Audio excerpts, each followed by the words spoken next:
good morning. So, it's currently 10:22. I'm getting ready kasi papasok na ako sa school and I have class ng 12 p.m. I already did my makeup, guys, as you can see. Kasi ang focus lang ng video na to is to show you guys how I style my hair for school. And I'm gonna show you guys the different tools that I use for styling my hair. So, let's start. So, guys, I have 3 products na ginagamit for my hair. So, yung ginagamit kong tools is from Dreame. First tool is I have here this blower. Ito yung Dreame Mini Gleam Hair Blower in color pink. Pag gusto ko lang magpatayo ng hair, ito yung ginagamit ko. And also, I have the second tool, which is yung Pocket Uni. And nakita nyo na rin tong product na to sa vlog ko. So, ito yung ginagamit kong tool kapag wala ako sa bahay. So, the last tool that I'm gonna show you is this AirStyle Pro from Dreame also. And ito yung madalas kong nagagamit. I-dry ko muna yung hair ko with this mini gleam hair dryer or hair blower. I got the mini one. And even though it's small and lightweight, mabilis siya makadry agad ng hair. Hindi niya nata-damage yung hair ko. Ang usually ko ginagamit dito is yung cold, tapos yung hot.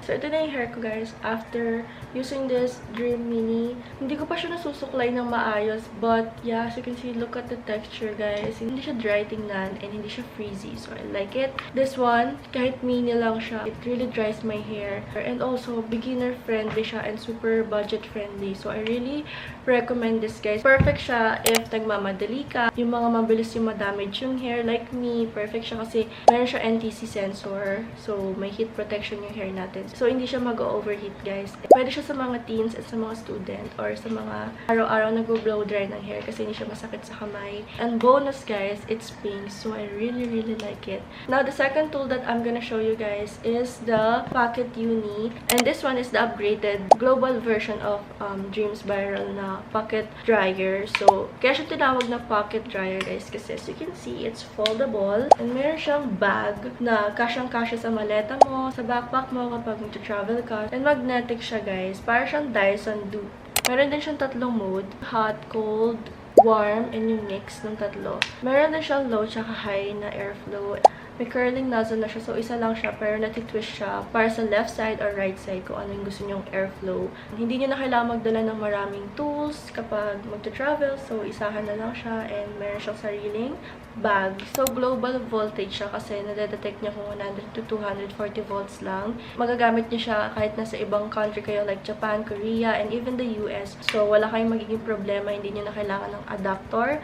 So, yeah, perfect talaga siya sa mga traveler or mahilig magbakasyon. But, gusto pa rin may dalang hairstyling tools. So, I really recommend the Pocket Uni. So, last hair tool that I'm gonna show you guys is itong AirStyle Pro. It's giving dupe talaga siya ng Dyson. As you can see, super big niya and super dami niyang laman, guys. AirStyle Pro has 7 magnetic attachments. Ito yung hair tool na ginagamit ko kapag nasa bahay lang ako and gusto ko ma-achieve yung mga salon level na hairstyle. From all of the 7, ito yung favorite kong attachment, guys. Another favorite tool ko is itong flyaway attachment kasi tinatanggal niya yung mga baby hair ko. So, first, tatanggalin ko muna yung mga flyaway sa hair ko, like yung mga baby hair.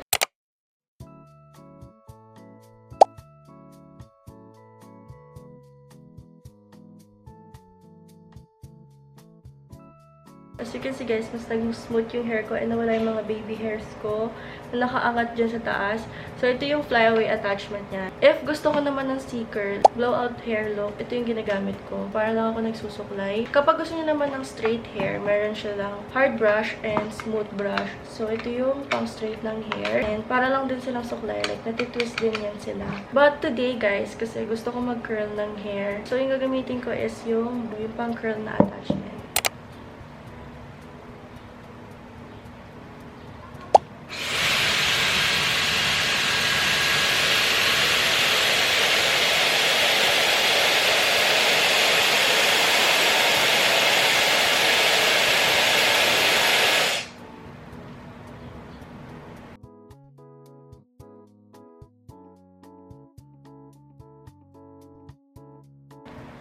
So, napapansin nyo, guys, super bilis ko lang mag-curl ng hair kasi nga super convenient niya gamitin.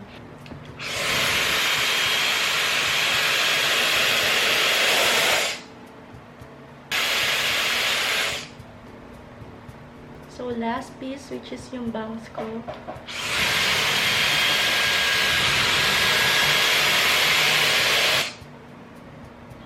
So, now, i-curl ko na yung kabilang side using the other barrel. So, kapag kina-curl ko yung hair ko, lagi siyang naka-away sa face ko.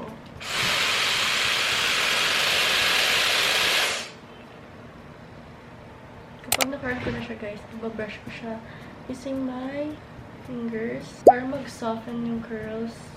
Then, you can use a brush. Depends on you guys. Pero ako, lagi ko siya binabrush para mas smooth yung curls.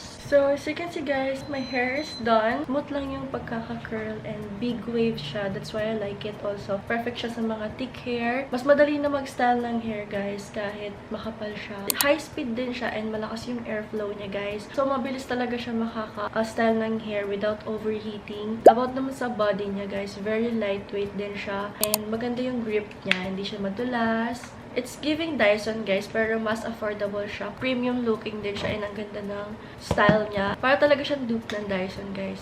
So, yung AirStyle Pro is for people na mahilig mag-try ng different hairstyles. Kung gusto niyo ng all-in-one na talaga, like as in lahat na, I recommend the AirStyle Pro. Meron na siyang pang straightening, curling, flyaways, blower. I like it so much. Ito yung usually ko talagang ginagamit, lalo na pag nasa bahay ako. So, ayun guys, that's how I style my hair for school. But if you're still unsure kung ano yung dapat na hair tool for you guys, here's the simplest way to choose. So, I'll give you a comparison. So, if you're thinking about a gift for someone, then I recommend these products, guys, kasi as in super ganda ng quality niya. Honestly, worth it sila, guys. This is the best time to get one kasi magkakaroon sila ng mga sale. So, yun lang yung ginagawa ko usually for my hair. I'll leave the product links down below. And also, guys, since malapit na mag-Christmas, I have a surprise for you. So, I'll be having a giveaway of the Dreame Mini Gleam Hair Blower. Don't forget to join. Ilalagay ko yung mechanics here and sa comment section and sa description box. So, don't forget to check it out, guys. And I expect ko na sumali kayo, guys, kasi super worth it and gusto kong matry nyo siya. Let me know, guys, kung ano yung